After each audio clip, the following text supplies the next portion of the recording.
20th century, he began his career as a neurologist before pioneering the discipline of psychoanalysis.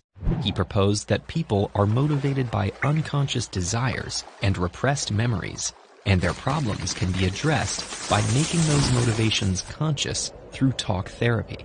His influence towers above that of all other psychologists in the public eye. But was Sigmund Freud right about human nature? And were his methods scientific? Order. Today on the stand we have... Dad? No, Your Honor. This is Dr. Sigmund Freud, one of the most innovative thinkers in the history of psychology, an egomaniac who propagated pseudoscientific theories. Well, which is it? He tackled issues medicine refused to address. Freud's private practice treated women who suffered from what was called hysteria at the time, and their complaints hadn't been taken seriously at all. From the women with depression he treated initially to World War I veterans with PTSD, Freud's talking cure worked, and the visibility he gave his patients forced the medical establishment to acknowledge their psychological disorders were real. He certainly didn't help all his patients. Freud was convinced that our behavior is shaped by unconscious urges and repressed memories. He invented baseless, unconscious, or irrational drivers behind the behavior of trauma survivors and caused real harm. How's that?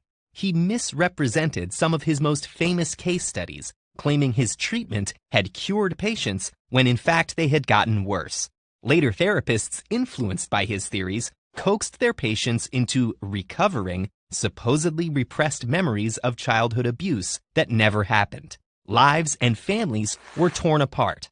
You can't blame Freud for later misapplications of his work. That would be projecting.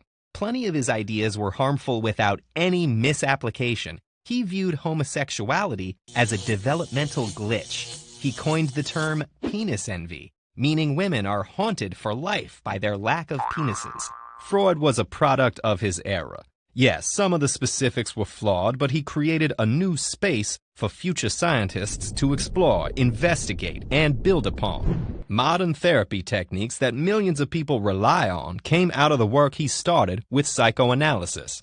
And today, everyone knows there's an unconscious. That idea was popularized by Freud.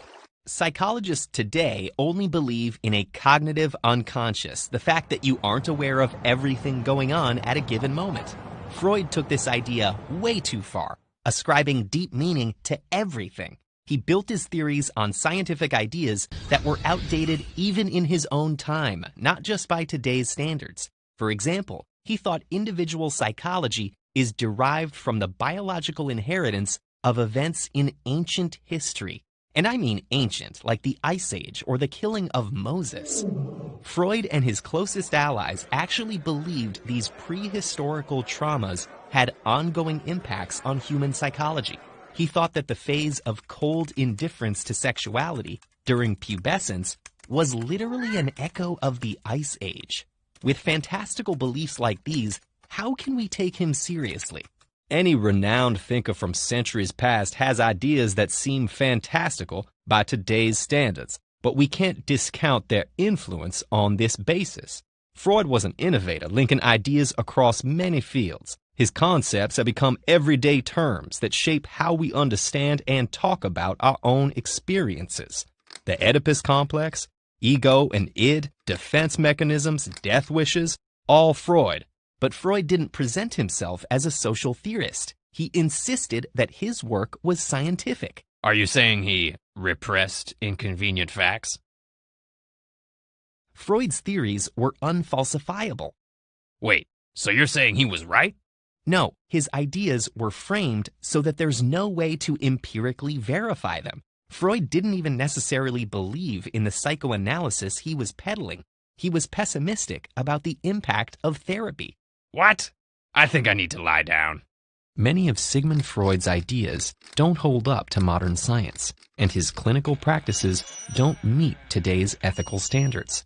At the same time, he sparked a revolution in psychology and society, and created a vocabulary for discussing emotion.